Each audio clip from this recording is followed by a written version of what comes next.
ऑस्ट्रेलियाई पत्रकार अवनी डायस नई नौकरी और शादी की वजह से ऑस्ट्रेलिया गई हैं। ये सनसनीखेज जानकारी खुद द ऑस्ट्रेलिया टुडे की ओर से दी गई है। इसमें बताया गया कि अवनी ने ऑस्ट्रेलिया वापस आने का फैसला राजनीतिक दबाव में नहीं लिया। वो नई जॉब और शादी की वजह से खुद ऐसा करना चाहती थी।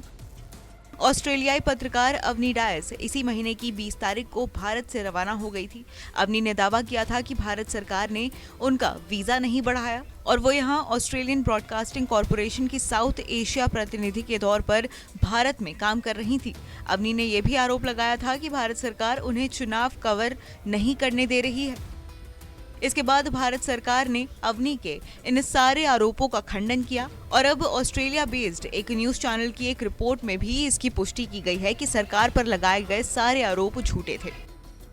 एबीसी न्यूज में 1 मई 2023 को अपने प्रमुख कार्यक्रम 4 कॉर्नर के लिए एक रिपोर्टर की नियुक्ति का विज्ञापन दिया। इसकी अंतिम तिथि 21 मई 2023 की थी। 10 दिन बाद ही अवनी को इंटरव्यू के लिए एक मेल मिला। नियुक्ति प्रक्रिया की जानकारी रखने वाले 2 लोगों ने ऑस्ट्रेलिया बेस्ड न्यूज चैनल को बताया कि 4 कॉर्नर ने अवनी डायस को नियुक्त कर लिया और जून 2023 को उनका अपॉइंटमेंट हो गया। हालांकि एबीसी ने 4 कॉर्नर की टीम को बताया था कि वो भारत में एक नए संवाददाता की व्यवस्था करने के बाद ही अवनी को रिलीज कर पाएंगे। 28 सितंबर को अवनी के स्थान पर एबीसी की नई दिल्ली संवाददाता के तौर पर मेघना बाली को नियुक्त किया गया। अक्टूबर 2023 से जनवरी 2024 तक अवनी ज्यादातर छुट्टियों पर ही रही।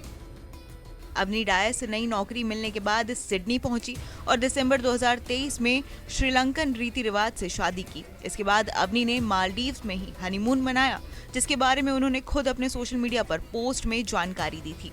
ये वही वक्त था जब भारत में राम मंदिर प्राण प्रतिष्ठा की तैयारियां चल रही थी। इसके बाद अवनी ने राम मंदिर पर एक रिपोर्ट लिखी जिसकी बहुत आलोचना हुई।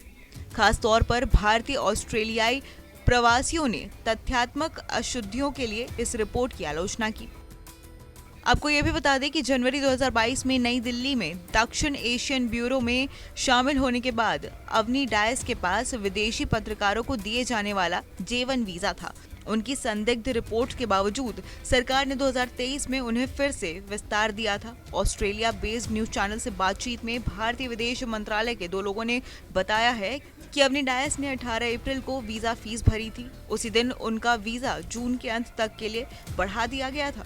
वीजा के बाद उनके सुपरवाइजर ने उन्हें भारतीय चुनाव कवर करने के लिए कहा, लेकिन अंतिम फैसला उन पर छोड़ा। ध्यान देने वाली बात यह है कि अवनी ने वीजा शुल्क जमा करने से पहले ही 12 अप्रैल को सिडनी वापस जाने के लिए टिकट बुक करा लिया था।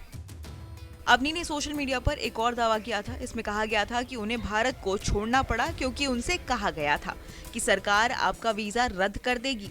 हालांकि सरकार ने इसका खंडन किया। विदेश मंत्रालय के अधिकारियों के बीच कोई भी अधिकारी कभी किसी को इसीलिए फोन नहीं करता कि उसका वीजा एक्सपायर हो गया। भारत में काम करने वाले विदेशी संवाददाताओं में से एक ने ऑस्ट्रेलिया टुडे से बातचीत में यह भी कहा कि अवनी के साथ जितनी बातचीत हुई है उसके मुताबिक अवनी में भारत जैसे देश में रिपोर्टिंग करने के लिए जो गहराई चाहिए उसका अभाव था।